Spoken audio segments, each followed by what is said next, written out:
ओम नमः शिवाय, हर हर महादेव, जय शिव शंभो। दोस्तों, आप सभी का चैनल में बहुत स्वागत है।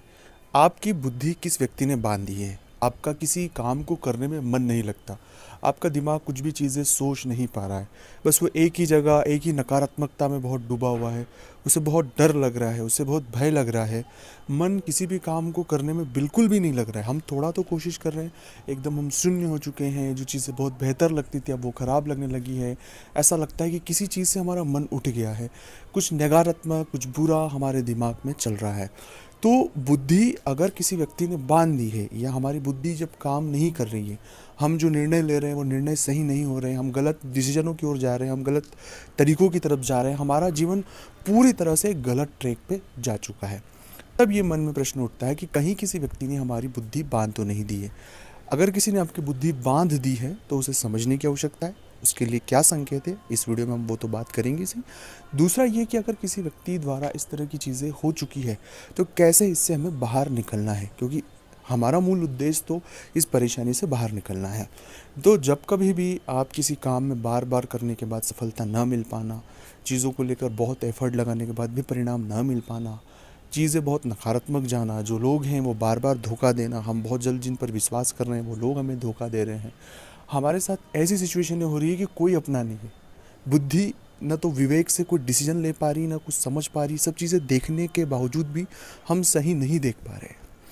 जब कभी भी ऐसी परिस्थिति किसी भी जातक के जीवन में होती है, तब बहुत हद तक जो चीज़ें मैं आपके साथ साझा कर रहा हूँ उन्हें समझने की आवश्यकता है।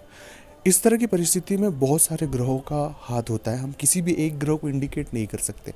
खासकर मन की स्थिति के लिए चंद्र वो घटता बढ़ता है। अगर आपकी कुंडली में चंद्र बहुत ही ज़्यादा डाउन में है तो उस वजह से ये मन की स्थिति बार बार होती है। कई बार शनि, राहु और शुक्र की जो नकारात्मक युति अगर हो जाती है तो उस वजह से भी इस तरह की जो परिणाम हमारे जीवन में दिखाई देते हैं।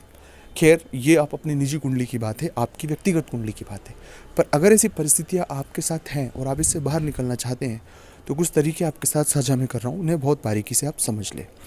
आपसे एक निवेदन है कि अभी तक आपने चैनल को सब्सक्राइब नहीं किया तो प्लीज़ आप सब्सक्राइब करें। कमेंट्स में भोलेनाथ का नाम लिखें।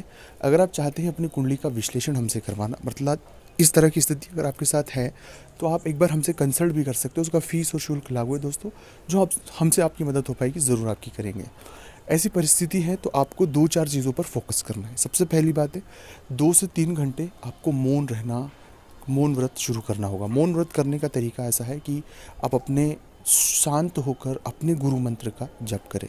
नहीं है गुरु मंत्र तो नमः शिवाय, नमः शिवाय, नमः शिवाय का मन में जाप करें और पूरा ध्यान अपने नमः शिवाय के जप पर होना चाहिए। इस तरह की परिस्थिति जब आप 7 दिन तक करेंगे तो 8वें दिन से आपको बहुत सारी चीज़ें खुद को स्वतः ही समझ आएगी। दूसरा प्रयोग आपको ये करना है कि आप बजरंग बाण का पाठ करें, क्योंकि कहीं ना कहीं हमारे इर्द गिर्द एक नकारात्मक ऊर्जा हमने खुद ने क्रिएट करके रखी है। जब हमें सफलता नहीं मिलती तो हम खुद बहुत नेगेटिव हो जाती।